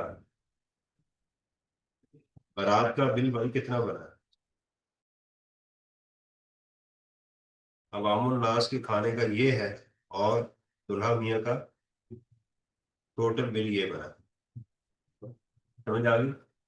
सेपरेट ब्लॉक ऑफ इनकम क्या है, कि वो इनकम जिसके ऊपर टैक्सेबल तो है लेकिन रेट उसका डिफरेंट है। गोल्डन हैंडशेक का लॉ ने तो रेट दिया है, पर्सन टू पर्सन डिफरेंट हो रहा है, जीरो भी हो सकता है अगर उसका पिछले 3 सालों का रेट सिफर है, तो सिफर सैलरी में ऐड कर दी, सैलरी में जारी बात है, फिर तो सैलरी में नहीं, सैलरी में ऐड करेंगे मारा जाएगा वहाँ। अगर किसी बंदे को 50 लाख मिल गया है और पिछले 3 सालों में वो 6 लाख से कम रहा है, तो सैलरी में ऐड करेंगे तो इनकम हो जाएगी 56 लाख, वो तो मांडू लग जाएगा उसको। तो क्या करना है आपको, वो तो कंफर्म उसको निकाल दें सेपरेट ब्लॉक से, सही है। Yes. Yes, sir. अच्छा, यहां उसने आपसे ऑप्शन नहीं मांगी। अक्सर एग्जाम में आता है, वो कहता है कि मिस्टर बशीर को एडवाइस करें कि वो टैक्स कैसे करवाए। अगर ऐसी बात हो, दोबारा सुन लीजिएगा ध्यान से, अगर वो कहे कि मिस्टर बशीर को एडवाइस करें कि वो टैक्स कैसे कैलकुलेट करें, तो फिर आपको 2 दफा टैक्स कैलकुलेट करना होता है। एक दफा इसके ऊपर पूरा, और फिर एक तरीके से। मिसाल में अभी मैं साइड पे करके दिखाता हूँ। 42 लाख पे कितना टैक्स होगा, मैं वैसे अगर कैलकुलेट करूं, ये बनता है 6,16,000 प्लस 35%। अगर मैं यहां करता हूँ 6,16,000 plus 35% of the amount exceeding,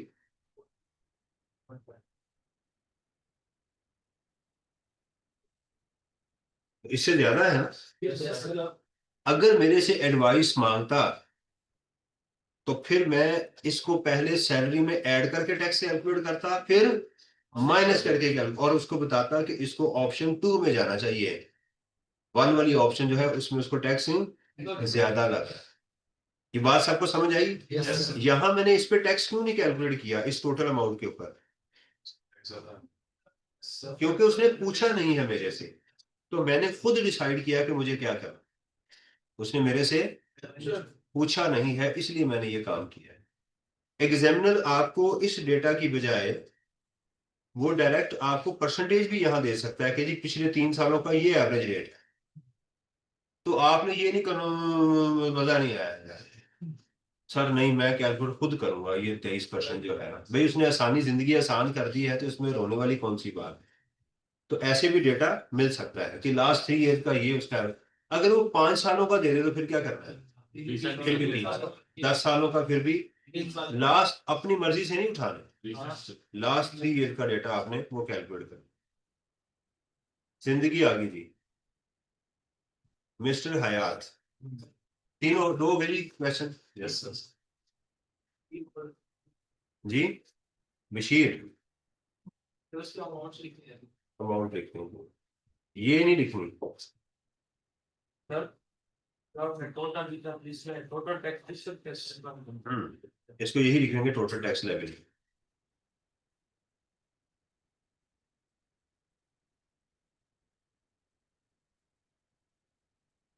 इस ओके।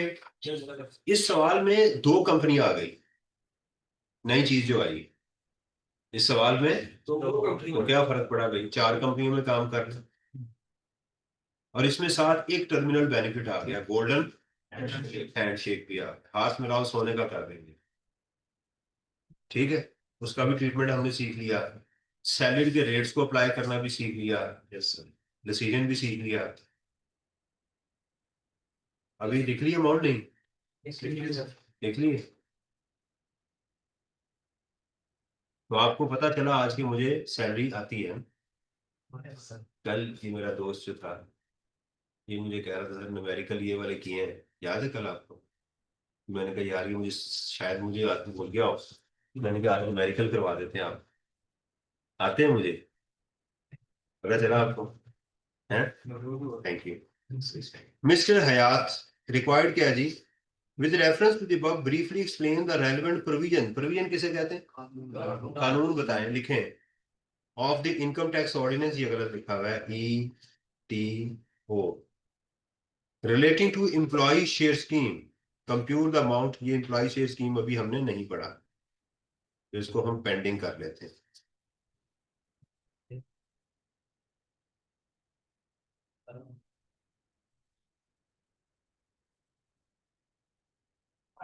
नहीं,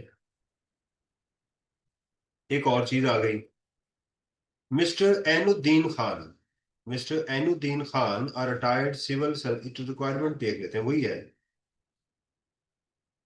total income of mister Khan for tax year, क्या मांगा उसने,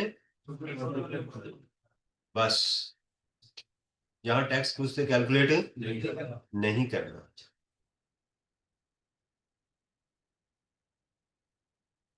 Mr. Anuddin Khan, a retired civil servant, has joined a listed company during the year. Provides you the following information for this related income tax year this.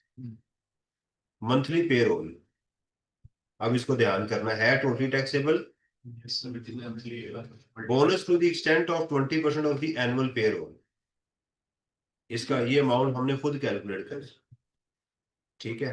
Totally house rent allowance received in cash with monthly payroll, the company maintain car valuing this for personal and official use, total expenditure incurred by the company irrelevant, ये irrelevant है, हमें क्या करना है, इसका 5% चाहिए। Other payment made by company on vouchers, voucher से मुराद होती है उसने लाके रसीदें दी, उसके अगेंस्ट उसको पैसे दिए गए। Residential electricity bill totally taxable, petrol for residential generator totally taxable, gas bill of the resident totally taxable, telephone bill of the resident including with holding tax, ठीक है। टैक्स अगर निकला हो तो ऐड करना है, अगर ऐड हो तो ठीक है। अगर आपको कहता है इसमें 100 रुपया विद होल्डिंग टैक्स भी है, क्योंकि मैंने अब इनकम टैक्स कैलकुलेट ही नहीं करना, वरना वहां से 100 रुपया जाके माइनस करता, तो मैंने रहना ही टोटल इनकम तक है। और ये बात वो ठीक कर रहा है कि इसमें विद होल्डिंग टैक्स शामिल है तो होना चाहिए, राइट। इसके अंदर अगर आपकी किसी इनकम में,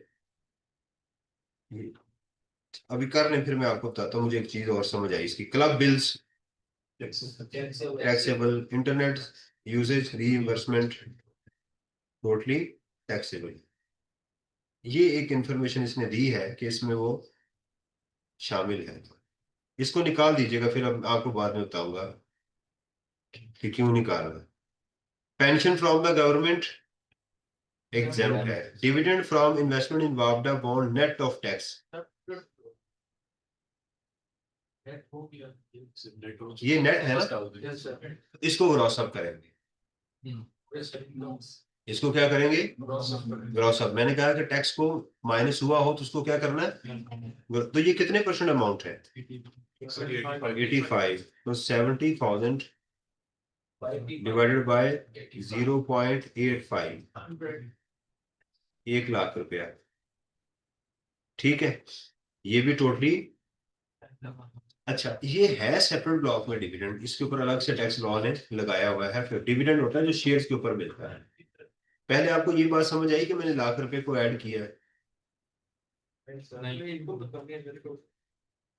ये है, ये असल में ना इसको यहाँ देना नहीं चाहिए था, ये वाली अमाउंट, ये असल में हिस्सा है इनकम फ्रॉम अदर सोर्स, ये सैलरी का हिस्सा नहीं, डिविडेंड जो है यहाँ आना नहीं चाहिए, क्योंकि सैलरी की हमसे कैलकुलेशन करवा रहा है तो यहाँ उसको ये देनी नहीं चाहिए। बता देता हूँ, वैसे ही जो डिविडेंड है, जो शेयर्स के ऊपर हमें इनकम मिलती है, उस पे लॉ ने फिक्स टैक्स लगाया हुआ है 15%। कितना टैक्स लगाया हुआ है, 15%। 70,000 रुपया मुझे उन्होंने दे दिया और मेरा 30,000 उन्होंने मेरा टैक्स जमा करवा दिया, सेक्शन ये आपने किया है? कितना हुआ ये 82,000, तो ठीक ही तो है सर, सही है। तो उन्होंने क्या किया कि मेरा, हाँ जी ठीक है सर, मेरा उन्होंने क्या किया कि 12,350 रुपए, असल में मेरा डिविडेंड ये था, असल में मेरा डिविडेंड ये वाला था, समझ आ रही है। तो इसलिए मैंने इसको लिखा, लिखूंगा सैलरी मैंने इनकम फ्रॉम, मैं कह रहा हूं कि वो आ गया है, यहाँ उसको आना नहीं चाहिए था, क्योंकि ऊपर सैलरी की कैलकुलेशन कर रहे हैं तो यहाँ पर ये नहीं होना चाहिए था, इसको सिर्फ इतना ही होना चाहिए। बहरहाल बता दिया आपको, आपने टोटल इनकम सैलरी की कर करके उसके नीचे इनकम फ्रॉम अदर सोर्सेज में 82,350 ऐड कर, ठीक है। ना भी हो, ये असाइनमेंट के तौर पे आपने करना है, जी सर, यस सर, ठीक है।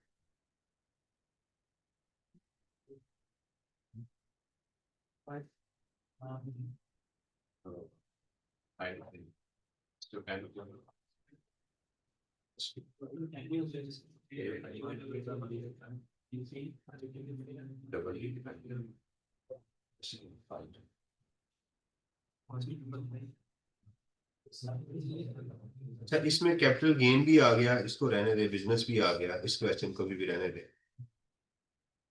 मिस्टर असलम,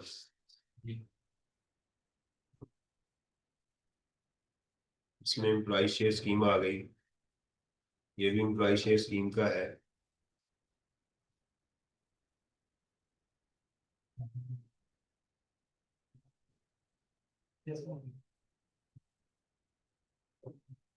ये वाला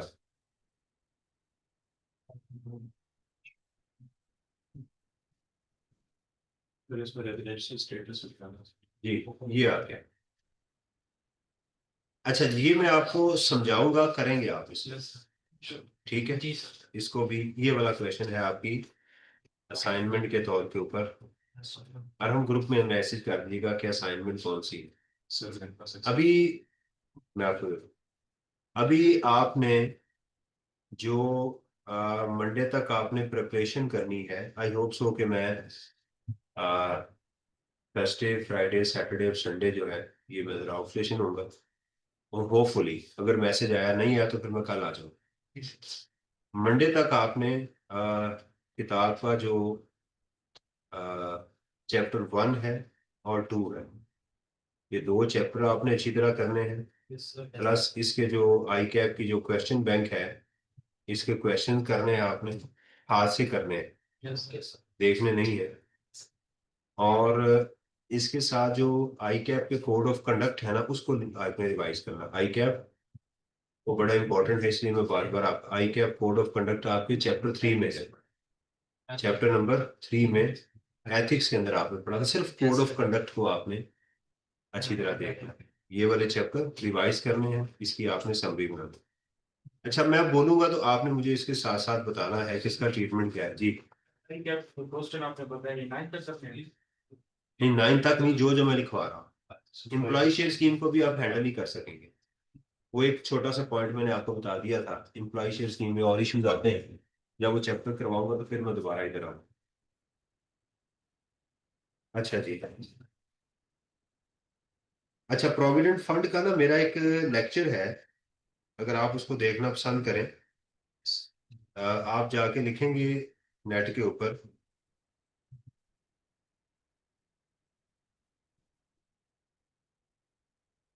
taxation of provident fund by Imran Shahzad, YouTube के ऊपर।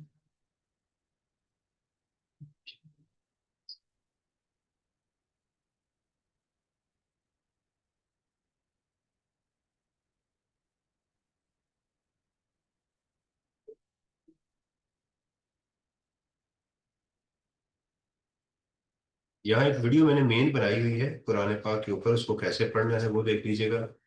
यहाँ मेरे लेक्चर में से कैसे सर्च करेंगे, यहाँ से प्रोविडेंट फंड,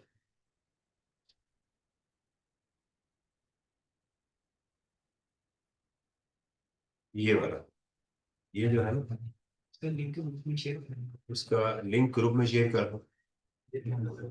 ये वाला, ये बड़ी, मैंने बड़ी मेहनत की है इस वीडियो के ऊपर ना, एनिमेशंस बहुत अच्छे हैं इसके अंदर। तो इसके अंदर एक सेठ साहब है, उनकी मैंने कहानी सुनाई है, स्टोरीज हैं इसके अंदर, ये देखिएगा।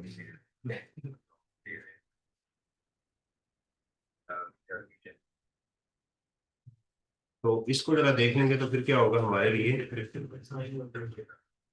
इसमें मैंने 2 किरदार हैं, एक ये है, ये एम्प्लॉय होता है जी पहले, ये देखिएगा, ये देखिए, और ये सेठ है,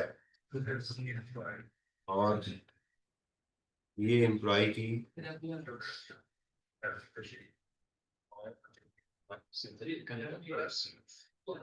अभी इंजॉय कर रहा है ना, अभी लाइफ चल रही है, बीवी बच्चे, और ये जनाब बीच में जा, ये रिटायरमेंट में बोली जा रहा है, घर में हर वक्त टी टी टी टी चलती रहती है सही, सही है। तो ये जरा जाके देखिएगा, ठीक है। तो इसको लाजमी देखिएगा, अपने दोस्तों के साथ शेयर कीजिएगा, बेल के आइकॉन को मेरे कोई पैसा नहीं मिलता इस चैनल से, मुझे कोई पैसा नहीं मिलता है चैनल से।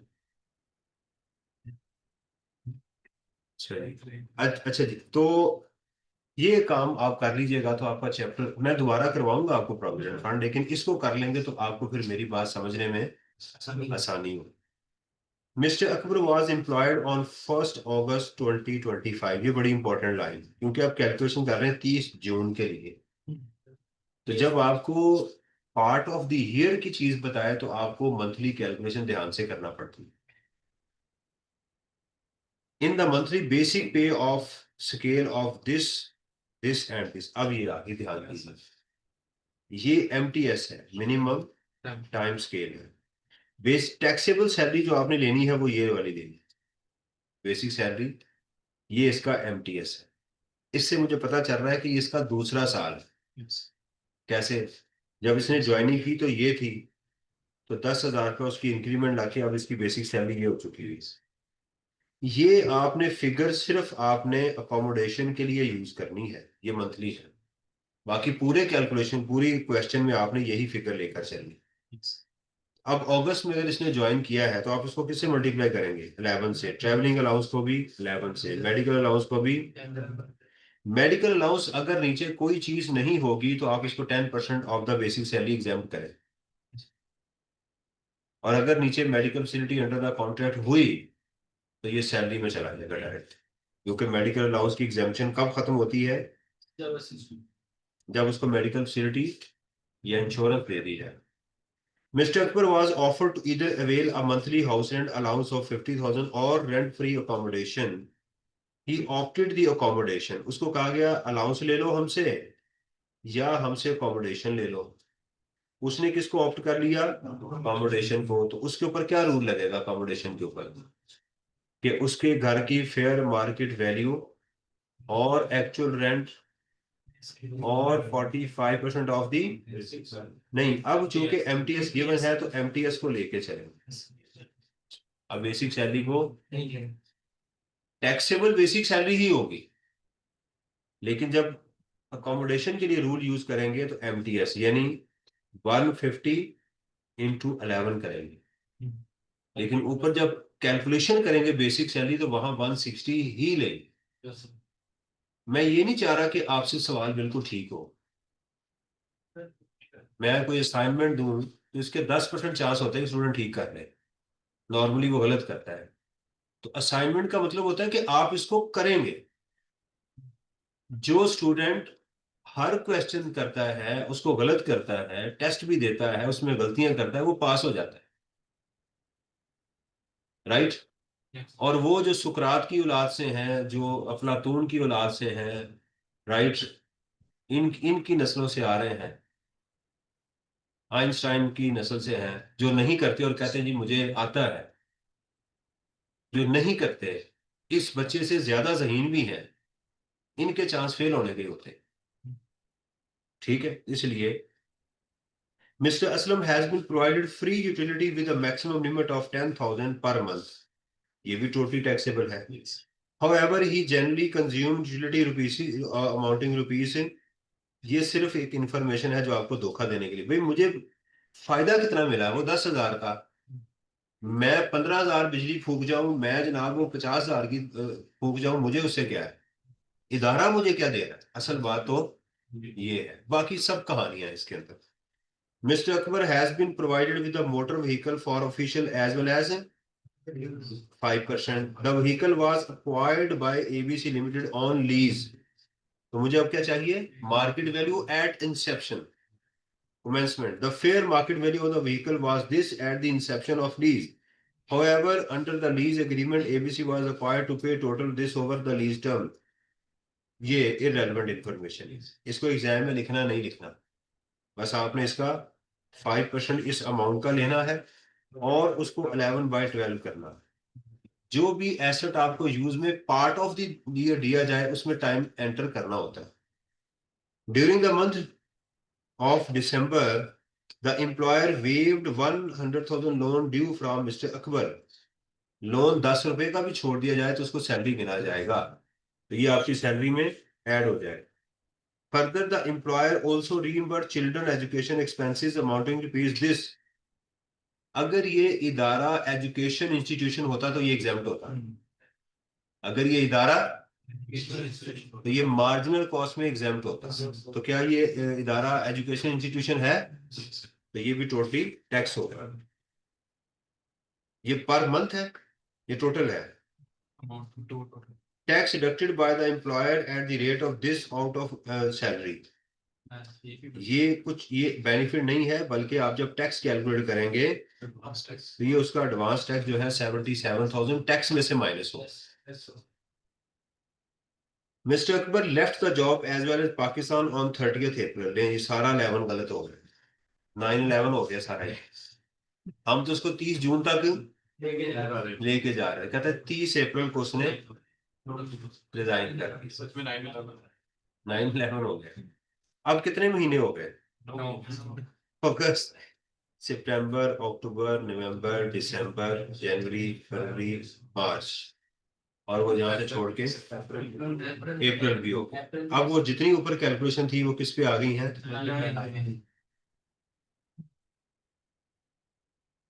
Mr. Akbar left the job as well as Pakistan and joined a new job at UAE at a monthly salary of AE dirham जो है ये उसके effective from 1st January June conversion rate this। क्या आई बात? तो 40 का था। जब भी फॉरेन करेंसी आएगी उसका रेट लाजमी होगा, ये बात भी याद है, क्योंकि पाक रुपी में कैलकुलेशन करना होता है। तो मंथली सैलरी है जी जून की, एक ही माह की मिली है, कितनी आ गई? 12,000 इंटू 40 कितनी हो गई? 400 एग्जाम्प्ट हो जाएगी। If a person leaves during a tax year and remains abroad, then his foreign source salary shall be exempt। ये उसकी सैलरी क्या हो जाएगी? एग्जाम्प्ट हो जाएगी। आगे चैप्टर 1 जी। कौन कौन से क्वेश्चन मैंने असाइनमेंट में दिए?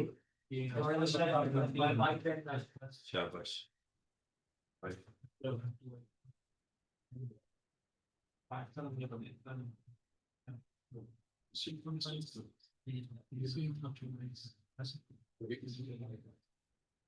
अच्छा, इस ये जो अगला क्वेश्चन है इसमें इस पॉइंट को छोड़ दीजिएगा, डिविडेंड को, ये इनकम फ्रॉम अदर सोर्सेस में इसको छोड़ दीजिएगा, बाकी आपसे सारा हो जाएगा। ये वाला जी असाइनमेंट में आपने करना। आप असाइनमेंट में करके लेकर आएंगे, जब मैं इसको फिर डिस्कस करूंगा तो फिर आप देखिएगा कि मेरे और आपके उसमें डिफरेंस क्या है, या पूरा करने के बाद सॉल्यूशन देख लीजिएगा। मैं तो डिस्कस करूंगा, लेकिन करते दौरान जो है वो आपने ठुमके नहीं मारने, कभी इधर कभी उधर। अच्छा इसका क्या ट्रीटमेंट है, वो आपके अंदर कॉन्फिडेंस आएगा ही नहीं, आपके अंदर कॉन्फिडेंस है, फियर नहीं आपके अंदर होना चाहिए। यार गलत तो नहीं कर रहा, भाई क्या हो जाएगा गलत नहीं कर रहे तो। अभी तक आप कौन सी जनाब आपने कोई मरीज पे पहुंच चुके हुए हैं, गलतियां नहीं करते रहे। अरिस्तु ने कहा था, पता नहीं उसने कहा था नहीं कहा, तो उसके ये मशहूर है, उसने कहा था कि कामयाबी की जो सीढ़ी होती है उसका हर पायदान नाकामी से मिलकर बनता है। और यही चीज आपको एंजॉयमेंट देगी जब आप सीए कर लेंगे। हाँ यार फलां जगह मेरे से ये गलती हुई थी, फलां जगह ये। एक्सपीरियंस क्या है? मेरा एक दोस्त है अमेरिका में, मुझे कहता है कि व्हाट इज एक्सपीरियंस। मैंने कहा एक्सपीरियंस मीन एक्सपीरियंस, मैंने कहा चेंज ऑफ माइंड। तजुर्बा क्या होता है? आप कहते हैं हाँ ये वाली गलती की थी, अब मैंने दोबारा वो गलती। लेकिन जो बार बार गलती करता है वो तो इंसान नहीं होता, चवल होता है वो तो इसलिए आपने गलती की, आप उससे सीखते हैं, वो गलती एग्जाम में याद रहती है। और जो गलती करते ही नहीं है फिर वो आप गलती एग्जाम में करते हैं, फिर वो नहीं भूलती आपको, वो आपके दोस्त ही याद करवाते हैं, पेपर निकले यार, नहीं फोन कर करके बताते हैं कि तुमने ये हरकत की है। ये तो बिल्कुल छोटा सा क्वेश्चन है ये तो। साइश, हाँ जी,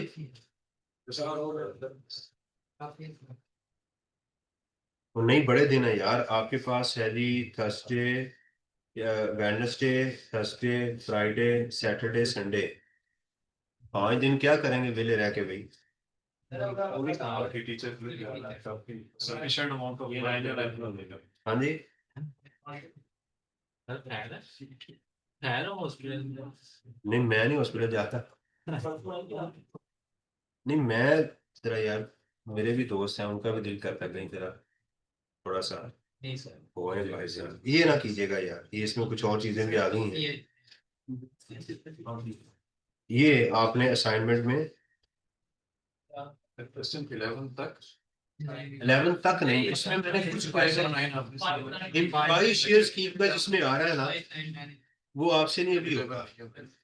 एम्प्लॉय शेयर स्कीम का जहाँ आएगा वो आपसे हैंडल नहीं होगा, इससे पहले वाले आपसे बाकी हैंडल होगा, क्योंकि इसमें प्रोविडेंट फंड था, तो इसमें मैं वो खुद आपको करवाता हूँ।